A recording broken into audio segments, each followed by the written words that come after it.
Bien, hola, buenas tardes, buenas noches o buenos días, dependiendo de la hora en que usted esté viendo esto. Em, Vamos a continuar con lo que habíamos visto acerca de distribución normal.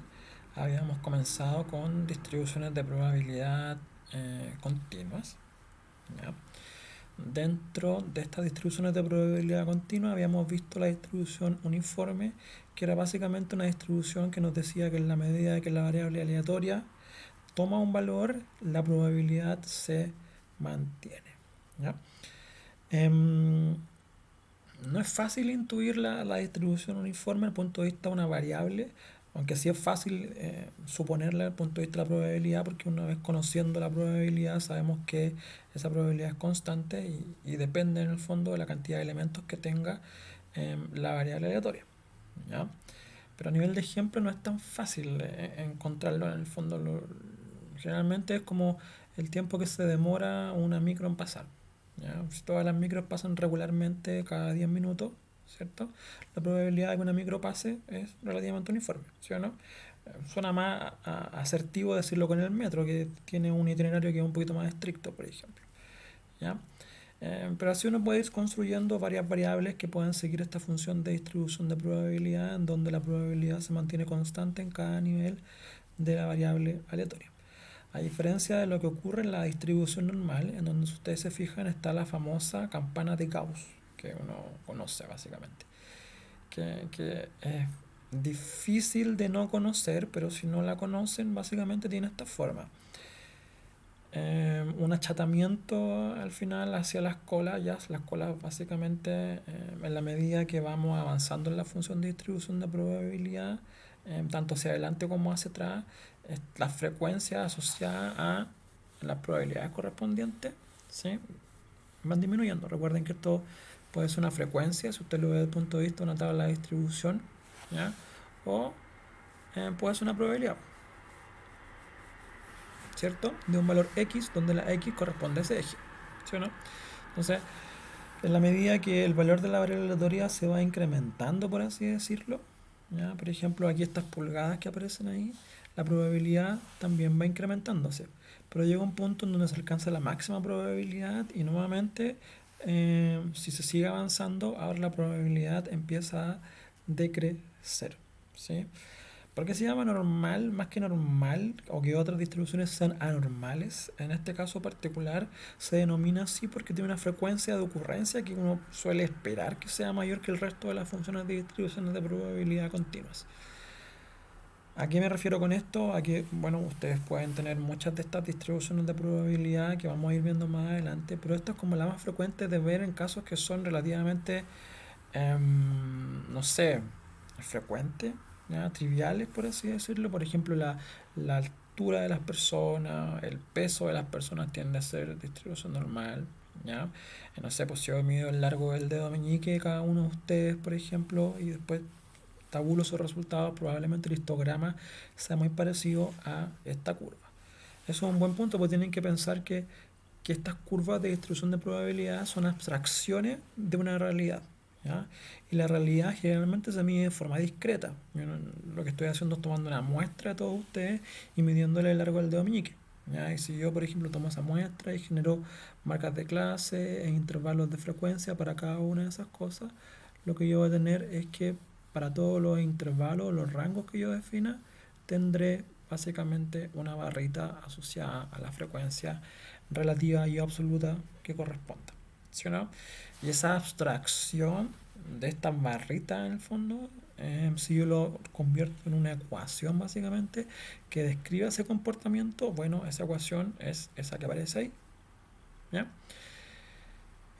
Para la función acumulada básicamente, pero en la función genérica uno lo que hace es integrar entre el menos infinito y el más infinito, ¿ya? Es la misma función, pero en vez de x en la parte superior, lo que tiene es una integración en la parte superior desde el infinito. Entonces toda esa ecuación súper extraña, que a mí no me interesa que se aprendan de memoria, pero sí me interesa que abstraigan su forma, que básicamente esta campanita, corresponde a una abstracción, a una representación de una realidad, ¿ya? Y esa realidad en este caso corresponde, bueno, al largo del dedo meñique en los alumnos de estadística, ¿sí o no? De la Pontificia Universidad Católica, Facultad de Agronomía, con todo el apellido que ustedes le quieren incorporar, Ya recuerden que una muestra tiene esa cualidad, ya que representa un total de una población que a lo mejor podrían ser todos los estudiantes históricos de estadística de la carrera de agronomía, etc, etc, ¿sí o no? ¿Ya? Bajo este contexto, cuando uno abstrae esa realidad, lo que tiene es que para cada una de estas abstracciones, que puede ser el largo del meñique, puede ser la temperatura corporal, por ejemplo, puede ser la cantidad de kilómetros que una persona corre en un día, si es que es maratonista, por ejemplo, ¿ya? Que uno asume que en la medida de que incrementa el valor, va acercándose al valor que es más probable de ocurrir. Es menos probable en el fondo, un valor más bajo, y un valor muy alto también es muy poco probable. Pues piensen en el fondo en Usain Bolt, que corre en los 100 metros planos o que corría los 100 metros planos, que más o menos se demora 9.5 segundos a 10 segundos en hacer los 100 metros. Es una probabilidad súper alta, ¿sí o no? Pero que se demore 2 segundos es una probabilidad muy bajita. Y si mantiene un ritmo constante, básicamente no tiene ningún tipo de perturbación, ya sea física o medioambiental, que se demore 20 segundos, también es una probabilidad muy baja. Entonces, se entiende el concepto de la probabilidad de que un evento ocurra bajo cierta condición de improbabilidad, valga la redundancia, es menos probable que el común de los casos. ¿Ya? Que Usain Bolt se demore 2 segundos, es menos improbable que se demore 10 segundos, y que se demore 20 segundos, es menos improbable también que se demore 20 segundos. Pero ahora fíjense, tenemos en el fondo las micro, que las estamos contando, por ejemplo, en el caso de la distribución uniforme en minutos. En esta distribución estábamos contando, por ejemplo, las alturas de ustedes, que pueden ser en metros, el peso, que puede ser en kilos, el largo de sus meñiques, que puede ser en centímetros, lo que se demora Usain Bolt en correr, que puede ser en segundos, ¿ya? La distancia que recorre una mamá cuando va a dejar a su hijo al colegio todos los días al final, o todas las mamaces, ya dependiendo de el concepto que uno quiera ver, uno puede medirla en kilómetros, por ejemplo, ¿ya? A lo que voy es que cada una de las variables tiene distintas unidades, y dentro de esas mismas unidades pueden haber distintos valores, ¿sí o no? En este caso tenemos pulgadas que rondan entre el 63 y el 70, o un poquito más de valores, si ustedes se fijan acá en la figura, ¿sí? Lo importante es que para otro ejemplo u otra abstracción de otra realidad, estos valores pueden ser otros, ¿sí o no? Y calcular las probabilidades asociadas a estos valores específicos se puede, no hay ningún problema. Uno utiliza la ecuación, ¿sí o no? Pero imagínense ustedes integrar o sacar el valor puntual asociado a la probabilidad de un evento puntual para cada valor individual. Ustedes tendrían que sacar la media, la desviación y aplicarla toda a la ecuación, ¿ya? Para resolver un poco eso es lo que vamos a ver a continuación. Ya que hemos visto, por ejemplo, en la clase anterior, que lo repetimos acá, que es la distribución Z. Esta distribución Z lo que busca al final es poder estandarizar, ¿ya? Cada una de estas mediciones en el fondo en base a una distribución normal estándar, ¿ya? Entonces, Z, otra forma en que se la pueden encontrar los libros, es la distribución normal estándar, ¿ya? ¿Por qué es estándar? Porque está definido que esta distribución normal estándar tiene una media de 0 y una desviación estándar de 1. Si la desviación estándar es de 1, la varianza, que es el cuadrado de este valor, también va a ser 1, ¿ya? Entonces, lo que ustedes necesitan acá, por ejemplo, si quieren obtener la probabilidad de que cierto valor, por ejemplo, asociado a este problema, sea mayor que 70, que es la zona aquí que estoy achurando, ¿sí o no? Ustedes lo que tienen que hacer, bueno, lo que vamos a obtener nosotros es que el P va a ser mayor que 70, ¿ya? Pero otra forma de verlo es poder decir que el P es igual a un Z a mayor a un valor Z', por ejemplo, ¿ya? Donde ese Z' depende de este valor 70, pero también depende del promedio de esta distribución, ¿sí o no? La media aritmética y su desviación, ¿ya? Entonces son dos parámetros que tienen que ser más bien conocidos. Como uno trabaja con muestras, lo importante acá es que también lo puede aplicar con esas muestras, ¿ya? Pero lo importante es que sean de un tamaño elevado. Vamos a ver después, cuando pasemos a distribución T, por ejemplo, que podemos corregir un tamaño bajo de muestra para asociar a una distribución de este tipo, ¿sí? Pero en estos casos, si no conocemos el valor del mu de la población o el sigma de la población, porque no tenemos acceso a todos los datos de la población, lo que podemos hacer es trabajar con X barras, ¿cierto? Y con S en función de la muestra, pero esto es solamente más representativo cuando el n, la cantidad de datos que yo estoy tomando por muestra, es relativamente alto. Ustedes dicen, bueno, ¿qué entendemos por alto? Generalmente la regla estándar, se la van a encontrar en los libros, dice que un valor de 30 hacia arriba.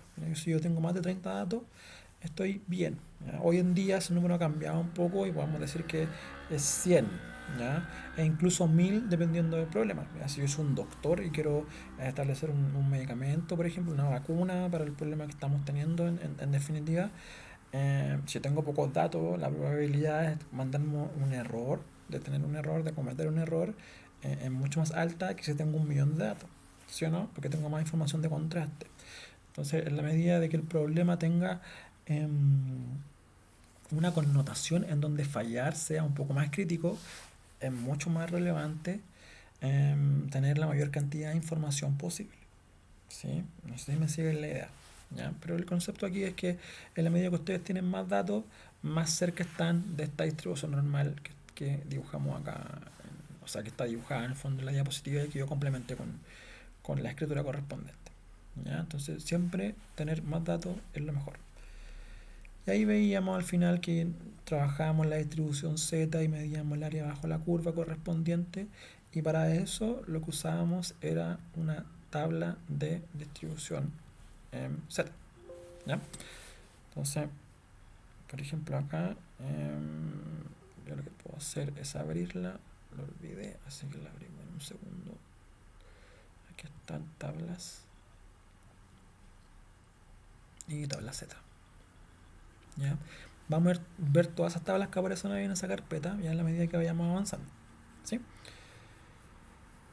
Entonces, si ustedes se fijan, esta tabla, como les decía en la otra clase, al final lo que ustedes tienen es que obtienen el valor z mediante la ecuación que aparecía ahí en la diapositiva, ¿cierto? El valor z es igual al valor a estimar, ¿ya? Para la probabilidad correspondiente, menos el mu partido en el sigma, ¿ya? Y ustedes iban acá y encontraban ese valor, con acá el valor con un primer decimal y aquí está un segundo decimal. Y si ustedes ven, esto está contando de izquierda a derecha, ¿ya? Tiene todo el sentido del mundo que si la distribución z está centrada en 0, la probabilidad de que valga 0 z es igual a 0.5, 50%, ¿sí o no? Porque la curva es simétrica en ambos lados. Y si ustedes se fijan acá, efectivamente ocurre eso.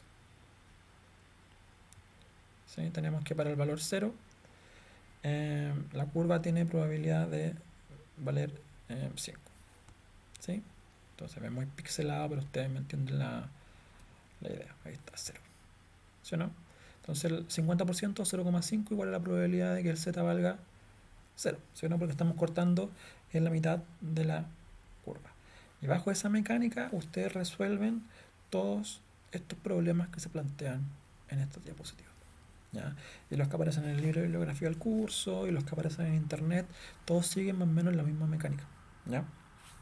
No hay ninguna distinción particular respecto de eso, salvo el planteamiento del problema, que puede ser un poquito más capcioso.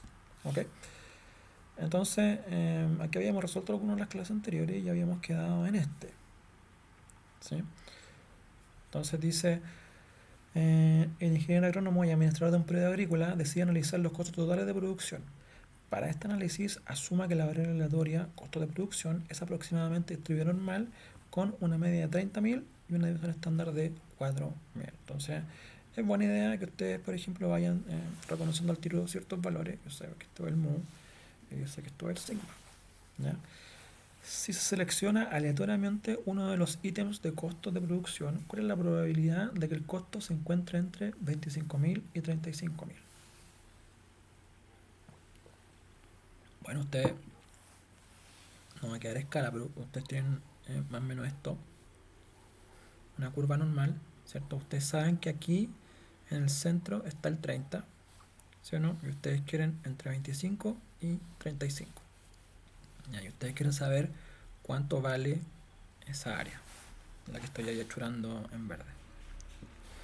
Bueno, como yo sé que estoy contando de izquierda a derecha, Una buena opción para resolver eso es decirse lo siguiente. Tengo acá mi curva normal, ¿cierto? Tengo mi 35.000, tengo mi 30.000 en el centro y tengo mi 25.000 acá, ¿ya? Yo lo que puedo hacer es encontrar el valor asociado a esta probabilidad, ¿cierto? Si yo encuentro el z correspondiente a 35.000, ¿sí o no? ¿Ya? Como yo les decía también, podría tener la probabilidad asociada a 25.000, ¿cierto? Que es esto que aparece aquí, ¿ya? Y voy a churarlo en azul, ¿cierto? Con un rulito, por así decirlo, ¿ya? Todo el área que a mí me interesa, ¿sí o no? ¿Ya? Entonces, yo sé que mi área asociada, por ejemplo, a el área azul va a ser igual al área en verde, ¿sí o no? Menos el área en amarillo. ¿Ya? ¿Me entienden la idea?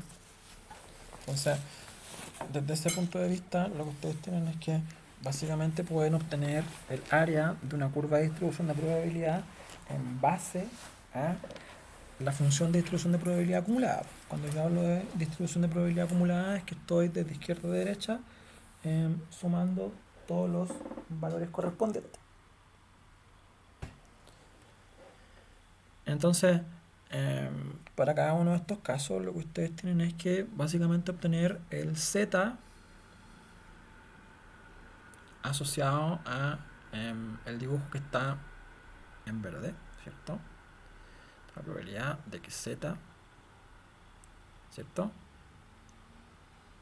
sea igual a un z1, por ejemplo, y este de acá es la probabilidad de que z sea igual, perdón, sea menor o igual a un z2, ¿ya? Donde z1 ustedes saben que es 35, ¿cierto?, menos 30 partido en 4, ¿cierto? Porque es 4.000. Tiene todo el sentido del mundo que le saque las unidades de miles porque estoy factorizando, ¿sí o no? Y el z2 sea 25 menos 30 partido en 4, ¿ya? Y después con esos valores los encuentro básicamente en mi tabla, encuentro las probabilidades, las resto y resuelvo el problema. ¿Se entiende la idea? Entonces, eso tiene que hacerle sentido.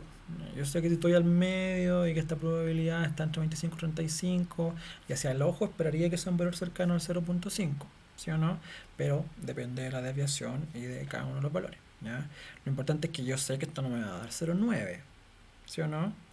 Porque no estoy tomando toda la proporción concreta de la curva de distribución, ¿ya? Ni tampoco me va a dar 0.1, ¿sí o no? Entonces ahí ustedes van sopesando y encontrando los valores. Hacer un hincapié en esto, en que cuando esto es el P del Z menor o igual a Z y o el P del Z menor o igual a, perdón, menor a Z y. ¿Ya?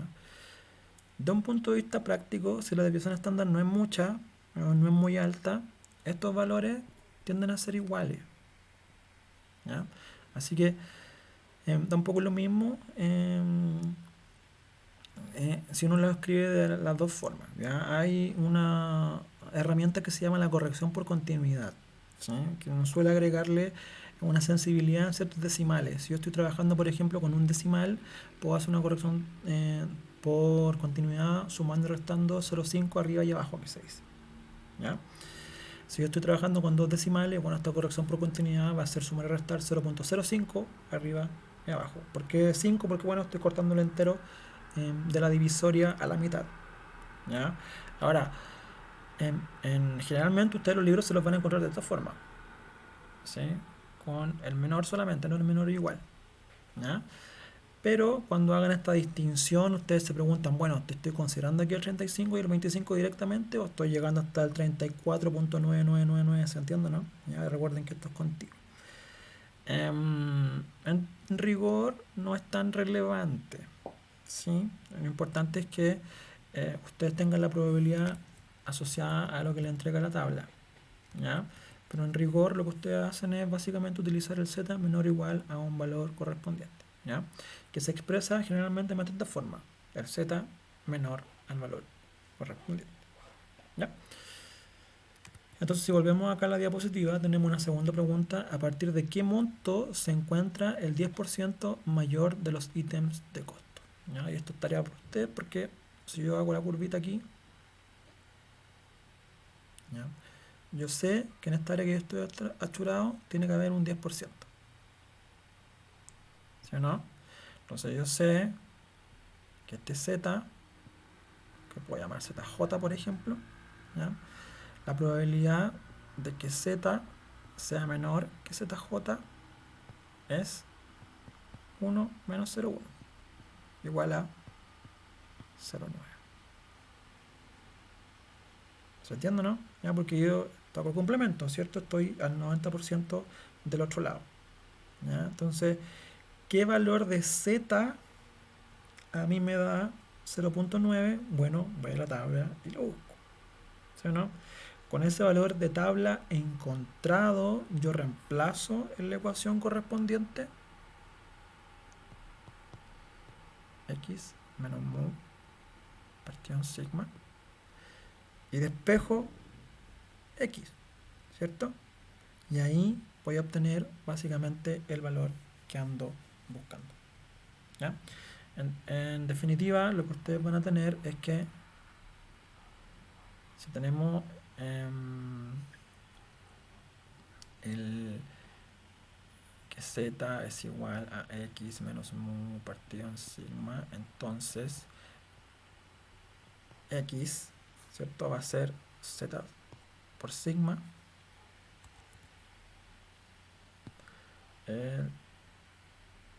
va a ser el x z por sigma, ¿cierto? Más mu. Mu lo conozco, sigma lo conozco y z al final lo puedo obtener desde, si yo busco la tablita, cuál es el valor z que me da probabilidad de 0,9. ¿Ya? Por ejemplo, aquí lo voy a buscar directamente, 899, aquí. ¿Se entiende? Es uno de estos dos valores. Ustedes se preguntan cuál.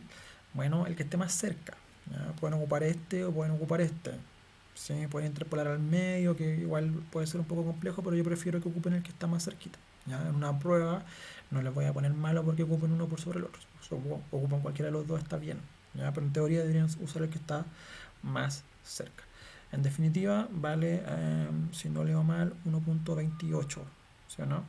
Entonces 0, 1, 2, 3, 4, 5, 6, 7, 8, 9. 1,28 o 1,29. Es lo que ustedes quieren utilizar. Como yo conozco ese z, bueno, puedo reemplazar en la ecuación que acabo de escribir y encontrar el valor de x para el cual uno tiene hasta ahí hacia arriba el 10% de la información. ¿Sí?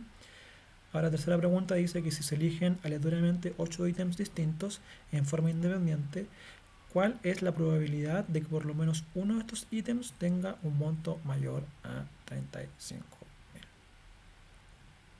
¿Ya?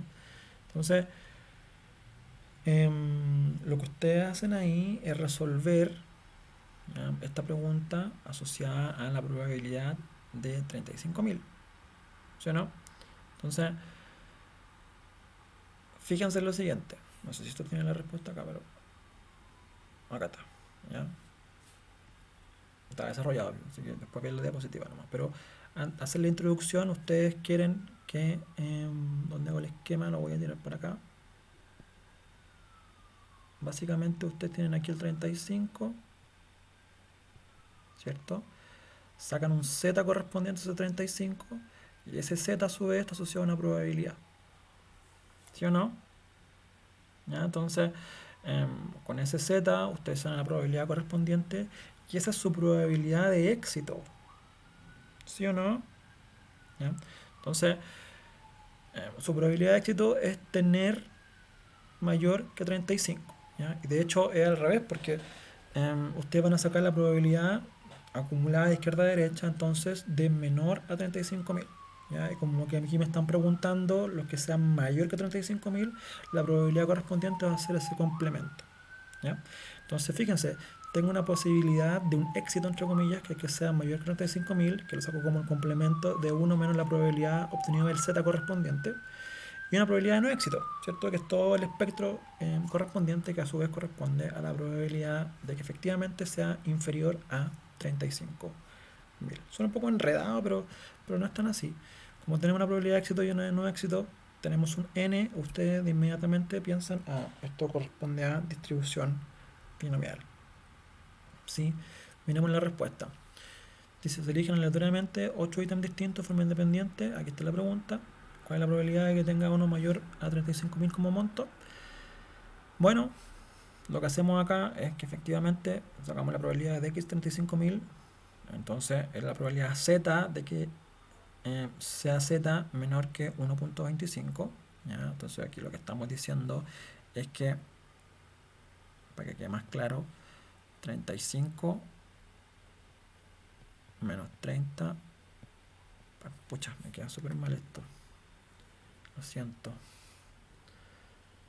Se me corre. De nuevo. Z es 35, ¿cierto? Menos 30 partido en 4. Y eso el problema me dice que es igual a 1.25. ¿Ya? A eso se refiere. Entonces, bueno, yo sé que la probabilidad, yo voy a la tabla Z y obtengo que la probabilidad es eso. Como yo quiero la probabilidad de mayor y la tabla Z me está respondiendo la probabilidad de menor, ¿cierto? Lo que saco es el complemento. Entonces la probabilidad que yo necesito es esta. La probabilidad de éxito vale decir la probabilidad de tener ítems mayor que 35.000 es de 10.56%. ¿Ya? Entonces, bueno, yo sé que la distribución binomial, ¿ya?, que depende de n y de p, ¿sí o no?, la puedo aplicar a este problema. ¿Sí? Entonces, aquí lo está haciendo al revés. Si se fijan, le saca 1 menos la probabilidad binomial de esta probabilidad. ¿Sí? Y hay una forma también en que ustedes lo pueden resolver. ¿Ya? Entonces, ¿por qué? Porque la probabilidad de que esto sea mayor que 1, ¿ya?, porque la pregunta es de que por lo menos uno de estos ítems es la probabilidad de que 1 menos que sea menor que 1. Igual a la probabilidad de que sea menor que 0. ¿Recuerdan la regla del flojo, la regla del mínimo?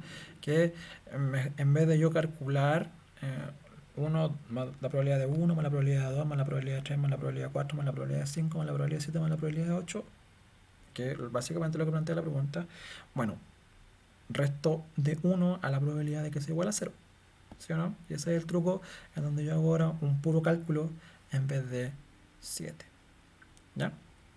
Recuerden que acá, si se acuerdan de la ecuación, esto era n sobre x. ¿Sí? Por, en el fondo, el experimento Bernoulli correspondiente. Aquí recuerden que está P y Q, ¿ya? Y aquí está X y aquí está n menos X. ¿Sí? Recuerden que el Q básicamente es el complemento de esto. ¿Ya? Entonces, ahí la respuesta con todo el apellido es, yo tengo un 59% de posibilidades, ¿sí?, de que por lo menos uno de 8 ítems que yo seleccione al azar tenga un valor mayor que 35.000 pesos, dado que estos ítems tienen una media de 30.000 pesos y una desviación de 4.000 pesos. ¿Ya? Todos estos problemas siguen esa mecánica. En las pruebas hay mucho, no sé si mucho, pero sí algunas preguntas de estos, de combinaciones de distintas distribuciones de probabilidad.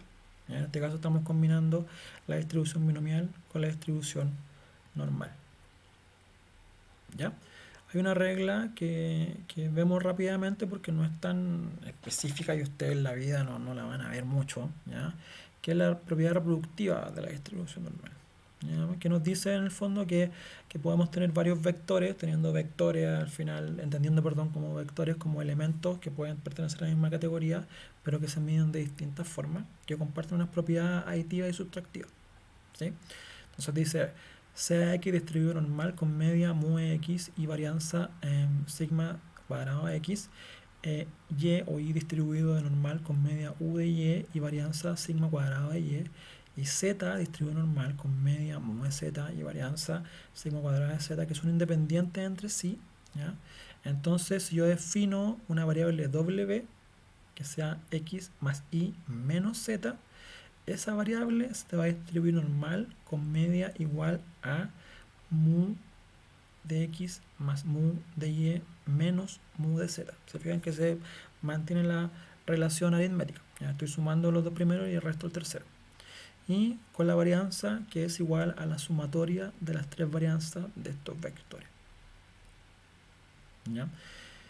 ¿Y por qué se dice reproductiva al final? Porque, bueno, aquí tenemos una descomposición de ciertas variabilidades al final y de ciertas medias para una distribución en donde se mantiene la tendencia distributiva desde el punto de vista de la operatoria en la media, ¿ya? Y se mantiene la tendencia aditiva desde el punto de vista de la varianza, ¿ya? Suena un poco a coreano, pero en un ejemplo queda un poquito más claro, ¿ya? Dice: ingenieros civiles creen que el peso en miles de libras que puede soportar un puente sin que su estructura sufra algún daño tiene una distribución normal con media 400 y desviación estándar de 40. Entonces, 400.000 libras soporta el puente y con una desviación de 40. Cuando me refiero con la desviación es que el puente a lo mejor se puede caer más o menos con 360, ¿sí o no? Que también se podría caer con 440. En promedio, ojo que estos no son rangos específicos. A eso se refiere cuando uno habla de desviación. Suponga que el peso de un auto, también en miles de libras, es una variable aleatoria normal con media 3 y desviación estándar de 0,3. ¿Cuántos autos tendrá que haber en el puente para que la probabilidad de que su estructura sufra daño sea mayor que 0,1 o 10%? Entonces, aquí tenemos variables distintas, tenemos auto y tenemos puente. Ambas medidas en la misma unidad, ya en este caso miles de libras, que nos proveen una distribución conjunta. La distribución conjunta tiene que ver acá con la probabilidad de sufrir daño, ¿ya? Porque ese sufrir daño depende del peso que soporta el puente y el peso de los automóviles que se van subiendo el puente, ¿ya? Entonces, cada auto pesa en promedio en el fondo 3 y desviación de 0,3, pero yo tengo que subir n minúsculas autos al puente en el fondo para empezar a que aumente la probabilidad de que el puente se caiga. Si no, con uno solo es difícil que se alcance esa probabilidad de 0,1. Entonces, sea P sub n la probabilidad de que el puente sufra algún daño en su estructura cuando en el puente hay n autos, ¿sí? Entonces, nosotros queremos saber la probabilidad de P sub n, que va a ser la probabilidad de la suma de todos los autos, ¿sí?, que sean sus pesos mayores o iguales a W, que es el peso que el puente soporta. ¿Se entiende? Bueno, se entiende acá y se desprende que el puente se va a caer si hay más peso que el que puede soportar, o la sumatoria de los autos es mayor que el peso puente, ¿sí? Entonces, si yo aplico la operatoria, entonces yo quiero decir que la sumatoria de todos los autos menos el peso del puente es mayor o igual que 0. ¿Sí? O sea, yo creo que la sumatoria de todos los autos menos el peso del puente sea mayor o igual que 0, y ese valor yo quiero obtener una probabilidad, ¿ya? Entonces, dado que x sub i es el peso del coche iésimo, ¿ya? Ese concepto de iésimo básicamente se aplica al subindicador que está en la variable aleatoria, ¿ya? Puede ser primero, segundo, tercero, cuadragésimo, vigésimo, si yo estoy hablando, por ejemplo, del auto número 20, ¿ya?, que va desde 1 hasta n la cantidad de autos que yo tengo que meter al puente. Por la propiedad anterior, tenemos que la sumatoria de estos x y es normal con media 3n y varianza 0.09n. ¿Ya? Ahora, ¿por qué 3n? Bueno, porque es el total de autos por cada peso de auto, ¿sí o no? Si yo tengo 5 autos, bueno, el peso de todos sus autos van a ser 15, ¿sí o no? Y la varianza es 0.09n porque, bueno, yo tengo desviación estándar de 0,3 al cuadrado 0.09, ¿ya? Y eso multiplicado también por la cantidad de autos. Estamos en esta parte. Como las x sub i son independientes y normales, ¿ya?, el peso de un auto no depende del peso del otro, ¿ya? Si yo me compré, por ejemplo, un Mitsubishi de 3 toneladas, ¿ya? Eso no va a incidir en que mi vecino se compre un Lada de 5, que antigua la marca que dije, pero ustedes me entienden la idea. Como las XY son independientes y normales, tenemos que la sumatoria de estos XY menos W es también normal y con media y división estándar dada por. Y esta es la propiedad que estamos aplicando de la diapositiva anterior. Entonces acá está expresado como esperanza matemática, pero ustedes entienden en el fondo que si yo sumo todos los XY, que es igual a 3 por N, ¿cierto? Porque cada auto pesa 3 y estoy metiendo N autos, menos W, que es el peso del puente, que es 400. ¿Ya? Y eso va a estar asociado a, si no sé si está definido acá con un indicador puntual, bueno, un mu genérico, ¿ya? Y la varianza de este mismo vector, como yo les decía, es, bueno, la varianza asociada a todos los autitos más la varianza asociada al puente. Recuerden que el puente tiene división estándar de 400, ¿ya? Y 400 al cuadrado es igual a ese valor 1600 que aparece ahí, ¿ya? ¿Por qué? Porque las varianzas son aditivas, como aparece acá en esa diapositiva. ¿Sí? Entonces, toda esta distribución auto más puente sigue media 3n menos 400 y varianza 0.09 por n más 1600. ¿Ya? Y luego voy a armar todo ese chorizo. Lo que yo digo, bueno, tengo x menos mu partido en sigma. ¿Ya? Si ustedes se fijan, aquí está mi x, que corresponde a la suma de todos los autitos menos el peso del puente. ¿Ya? Tengo mi media, que corresponde a esto, ¿cierto? Esto es mu.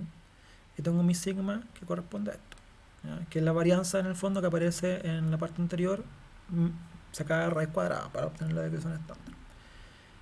Si desarrollo esa ecuación, ¿ya? Yo lo que tengo es entonces que voy a encontrar un z cuya probabilidad sea mayor o igual que todo el desarrollo del chorizo. ¿Se entiende? Que es lo que aparece acá. ¿Sí? Entonces, bueno, tenemos que, si yo desarrollo esto, que este coeficiente de acá, 400 menos 3n, partido de la raíz de 0.09n más 1600, tiene que ser menor o igual que 1.28. ¿Ya? Pregunta, ¿de dónde sale ese 1.28? Tómense unos segundos para pensarlo.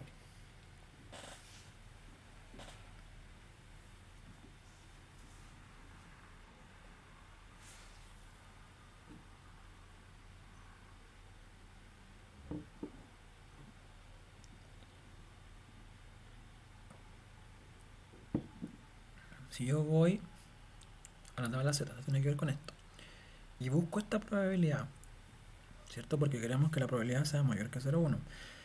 ¿En qué valor Z está el 0,1? Bueno, voy a la tabla.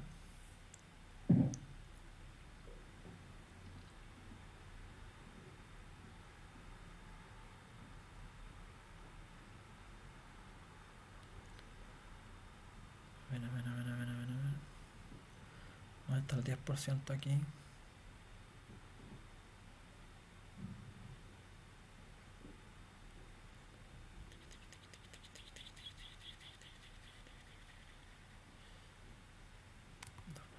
Ah, no, no es eso. Pensémoslo bien. ¿De dónde sale ese 1.28?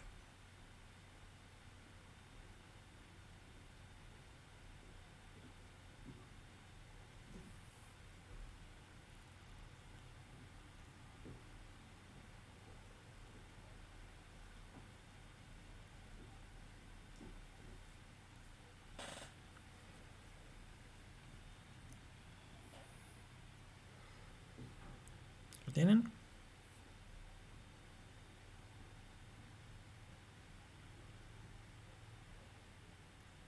Ya, si yo busco, por ejemplo, en la tabla Z el 1.28, fíjense acá, 1.28, 1.28, 1.28, 1.28, este, 10%, 0,1. ¿ya? Estaba bien, lo que pasa es que estaba viendo un poquito más arriba y me había confundido con el 1% y no con el 10%, que es lo que efectivamente aparece en la ecuación, ¿ya? Ahora, si ustedes se fijan, tengo que aquí estoy en negativo, ¿sí o no? Si estoy en negativo y sé que esta distribución es simétrica, sé que en el fondo, si yo hago el esquema, de aquí para arriba va a haber 10%, que es lo que me está pidiendo la pregunta, en 1.28. ¿Sí o no? Asociado a un eje que es Z, ¿ya? Y es por eso que aparece el 1.28, ¿ya? Entonces despejo eso y me da con 117 autos. Entonces yo tengo que tener 117 o más autos para que la probabilidad de que el puente sufra daño sea mayor que el 10%, ¿ya? Y hecho de otra forma, una probabilidad en 10, ¿ya? O que es lo mismo que decir 10%. Entonces, esto de la propiedad reproductiva de la distribución normal, ¿ya? Lo que dice es que podemos mezclar, ¿ya? Varias variables, varios elementos en el fondo que tienen una misma unidad, ¿sí? Eh, para resolver un problema, conservando esta propiedad, ¿sí? Que las varianzas en el fondo siempre son aditivas, ¿sí? Y se puede generar un vector W en base a distintos elementos, ¿ya? Donde uno elemento está restando, ¿sí? Recuerden que acá X e Y en este caso son dos autos distintos, ¿sí? Que yo estoy nombrando por ejemplo como X1 y X2 y estoy sumando en el fondo muchos más X hasta N, ¿ya? Para poder llegar a ese valor. Denle una vuelta, no son tan complejos, pero si no revisten mayor asidero desde el punto de vista de las preguntas que yo les puedo hacer en el contexto del curso, ¿ya? Bien, sigo. Entonces, siguiendo con esta mezcla de distribuciones y creando nuevas distribuciones de probabilidad, lo que tenemos es un ejemplo bien entretenido de la aproximación de la distribución normal a la distribución binomial, ¿ya?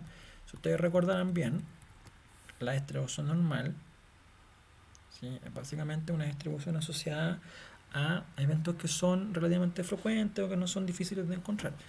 ¿Sí? Recuérdense el largo del meñique, el peso de las personas y su estatura. Pero ojo, una distribución binomial, ¿ya? No es un experimento Bernoulli directamente, ¿sí? Sino es un experimento Bernoulli realizado n veces, ¿ya? Donde hay una probabilidad de éxito y una probabilidad de no éxito o fracaso, ¿sí o no? Que viene dada por P y Q respectivamente. Entonces, pero miren, imagínense que yo estoy haciendo un experimento binomial muchas veces, ¿ya? Y quiero ir graficando ahora lo que tiene que ver con la cantidad de éxitos que yo estoy teniendo, ¿sí? Cuando el n es suficientemente grande y el p es cercano a 0.5. Esas son algunas propiedades específicas o condiciones que debe cumplir la distribución binomial o el experimento binomial que yo estoy haciendo para poder aproximarlo a la distribución normal, ¿ya? Entonces, fíjense que si yo, por ejemplo, tengo que la probabilidad no sé, de que hoy día a la noche, por ejemplo, de en cierta película es de 0,6. ¿Ya? Se desactivó el lápiz. Pueden ver algo más atingente a nosotros en el fondo, que la probabilidad, por ejemplo, de que una hoja bote perdón, de que una rama bote una hoja el 20 de mayo es de 0,6. ¿Ya? Fíjense que desde el punto de vista de los ejemplos no pueden inventar lo que quieran. Y de nuevo éxito es 0.4. Aquí cumplimos con la primera prioridad en el fondo, condición de que esté más bien cerca al 0,5. ¿Sí? Entonces, yo lo que voy a hacer es medir o contar, dicho de otra forma, unas 400 hojas. ¿Se entiende? ¿Cuál es el valor esperado asociado al número de hojas que yo encuentre? Bueno, ustedes saben en el fondo que en la distribución binomial el mu es igual al n por p. ¿cierto? Lo que vendría siendo 240, ¿sí, no? Que es igual a 0,6 por 400, si mal no me equivoco. Sí, está bien. ¿Ya? Entonces, lo que yo estoy haciendo es sacando ese valor. ¿Ya? Lo que puedo hacer yo para que me empate con la figurita que está acá es cambiar esto por 200, ¿ya? Y aquí por 120. Y acá le pongo un por 10 para que me entiendan la idea. ¿Ya? Entonces, más o menos yo espero que en 120 casos, en promedio, se caiga una hojita del árbol o de la ramita correspondiente. ¿Sí o no? De 400 hojitas que ya mostré. ¿Me sigue la idea o no? Entonces, ¿por qué va pasando esto? Que si yo hago el experimento, por ejemplo, en varios casos o en varios días, en el fondo, voy viendo que en un día se cayeron 8 hojitas nomás. En otro día se cayeron 20 hojitas, en otro día se cayeron 16 hojitas, en otro día se cayeron 1 hojita.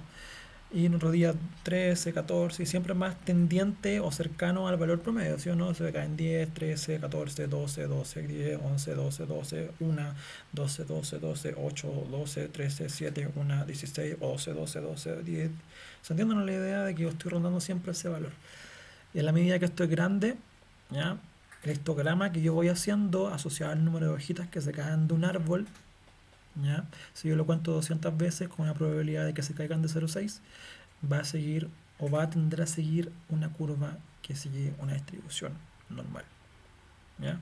Y eso es todo el experimento. Y esa es toda la asociación que tiene la aproximación binomial a la normal, ¿ya? Que yo puedo aproximar el mu de la distribución normal a n por p y el sigma cuadrado de la distribución normal, la varianza a n por p por q, que son las medias y las varianzas respectivamente de la distribución binomial, ¿ya?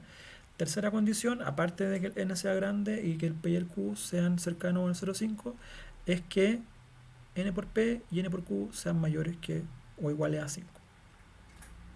¿Ya? En el fondo que tenga harta información, ¿sí? Porque si no el problema va a estar va a estar subrepresentado y probablemente la probabilidad que nosotros encontremos no tenga ningún sentido, ¿ya?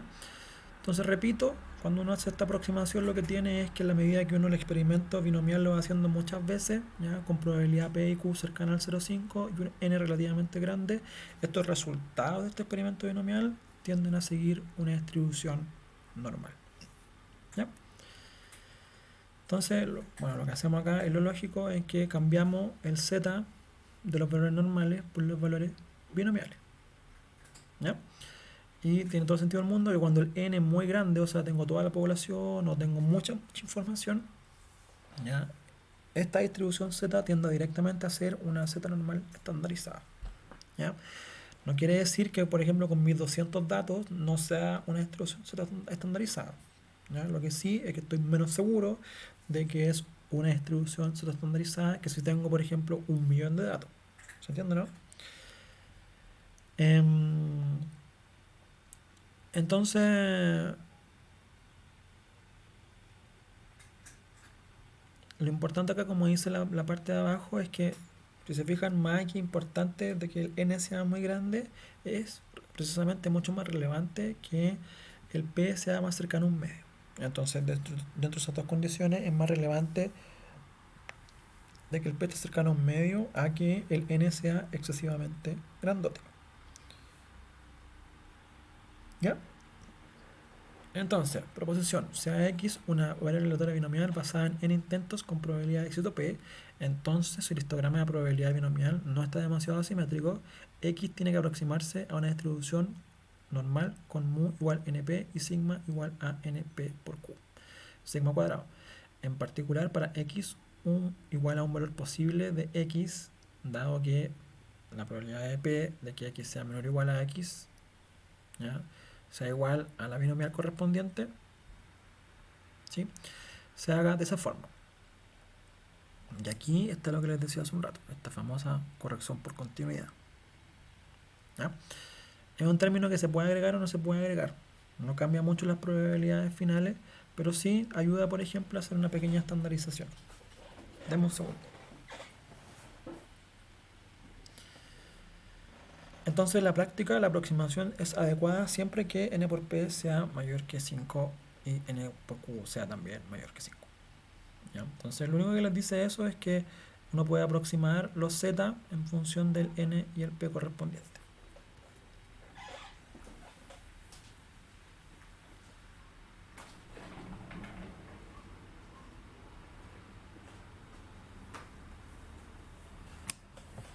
Un ejemplo, un proceso se produce al 10% de ítems defectuosos. Si 100 ítems son aleatoriamente seleccionados desde el proceso, ¿cuál es la probabilidad de que el número defectuoso exceda de 13?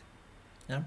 Ahora, tienen que pensarlo de la siguiente forma. Si yo le planteo a usted un problema binomial, ¿ya? En una pregunta de prueba, y usted está viendo que la cantidad de elementos del n es grandote, ¿ya? Usted tiene dos posibilidades. O lo resuelve, si es que le estoy preguntando una probabilidad de 50 más, por ejemplo, sumando las 50 probabilidades binomiales que usted saque a mano, destruyéndose la muñeca, o aproxima la distribución binomial a la normal. ¿Ya? Que es lo que hace este ejercicio. Entonces, usted tiene que ser más o menos automático que note al final que cuando el n es grande y la distribución es binomial, uno puede hacer esa aproximación. Siempre y cuando se cumpla esa regla de que sea cercano al 0,5. Que uno se pregunta, bueno, pero ¿desde qué punto? Si se fijan acá, la pregunta habla de un 10%. Y no está muy cerca del 0,5 que digamos. ¿Sí o no? Pero no tengo otra opción más que ocupar esta distribución. A menos que yo quiera hacerlo con la binomial a manito o en calculadora. Entonces, solución el número de defectuosos tiene una distribución binomial con n igual a 100 y p igual a 0,1. Ya que n es grande, se obtiene una buena aproximación ocupando la curva normal. Entonces calculo el mu, que es n por p, que es igual a 10, y el sigma, que es la raíz de n por q, que me da 3. ¿Sí? Saco el z correspondiente, ya que si ustedes se dan cuenta, es el valor asociado al final a esto, más esa corrección por continuidad que yo le decía, 13 más 0,5. ¿Cierto? Menos 10, que es el mu, partido en 3, que es el sigma. Y eso da 1.67. ¿Sí? Entonces, ojo, esa corrección por continuidad es útil, pero si usted la saca y lo hace solamente con 13, tampoco debería ser tan terrible. ¿Ya? Haga el ejercicio, compare el resultado que le da con 13.5 y con 13 y vea cuál es la diferencia. Si efectivamente usted dice que es significativo o no, para que más o menos vayamos haciendo un preámbulo después cuando nos metamos a pruebas de hipótesis. Bien, entonces lo que ustedes hacen acá es que la probabilidad de que x sea mayor que 13 en el fondo está asociada a una binomial de 14 a 100, ¿cierto? Yo les digo que saca mano usted toda esa suma, que básicamente es para desarrollar artritis, o lo asuma como que es similar a que usted saque un z mayor que 1.167. ¿Ya? Y como esto se cuenta de izquierda a derecha, porque lo que usted está haciendo acá es intentando sacar esta área de aquí, ¿ya?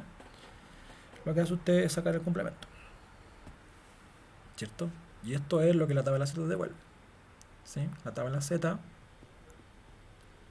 devuelve siempre esa probabilidad de que Z sea menor al valor respectivo, ¿ya? Si quiero sacar el mayor, lo hago con el complemento. Y esa es la ventaja de que todas las probabilidades siempre sumen 1. Entonces, respuesta al problema, la probabilidad de que el número de ítems defectuosos dentro de 100 ítems sea mayor que 13, dado que la probabilidad de que sea defectuoso es de un 10%, es de un 12.3%. ¿Ya? Entonces yo espero un 12.3% de posibilidades de que más de 13 elementos sean defectuosos de un lote de 100, asociado a que la probabilidad de que fallen es de un 10%. ¿Ok? Aquí hay otro ejemplo. Los Angeles Times reportó que casi 3 millones de tanques de almacenamiento de productos químicos, uno de cada 4 tiene fugas. Suponga que n es igual a 50 tanques seleccionados al azar para inspección. Si se supone que la cifra de 1 en 4 es correcta, calcule la probabilidad de que a lo sumo 10 de estos tanques seleccionados tengan fugas. Clasifique a X, la área aleatoria, como el número de tanques con fugas, dado lo cual P es igual a 0.25. ¿ya? Uno de cada 4. Luego mu es igual a 12.5 y sigma es igual a 3.06.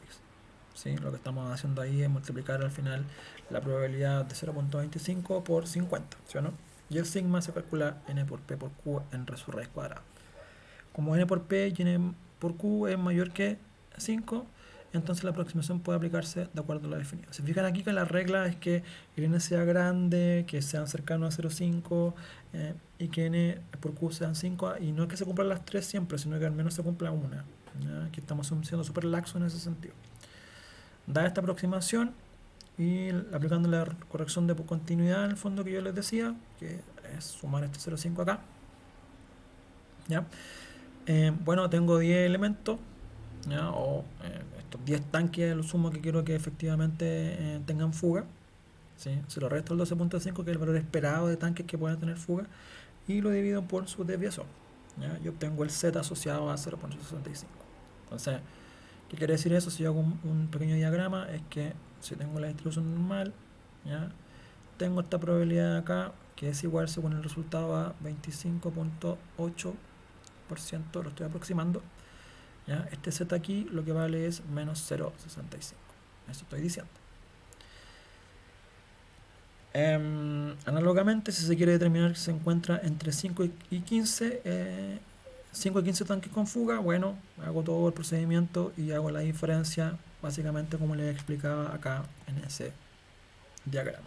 Pero lo que estoy haciendo aquí es básicamente hacer esa aproximación que yo les decía a la distribución binomial desde la distribución normal.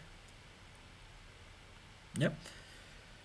Y aquí abajo, por ejemplo, después de hacer todo ese procedimiento, dice, fíjense que en el primero nos dio 25.78 y la probabilidad real de hacer la suma con la binomial es de 26.22. Hay una discrepancia, una incertidumbre, un error, ¿ya? Pero estamos asumiendo que se aproxima bien y es tolerable.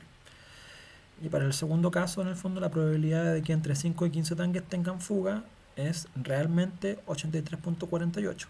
Y nosotros obtenemos con esta aproximación 83.20.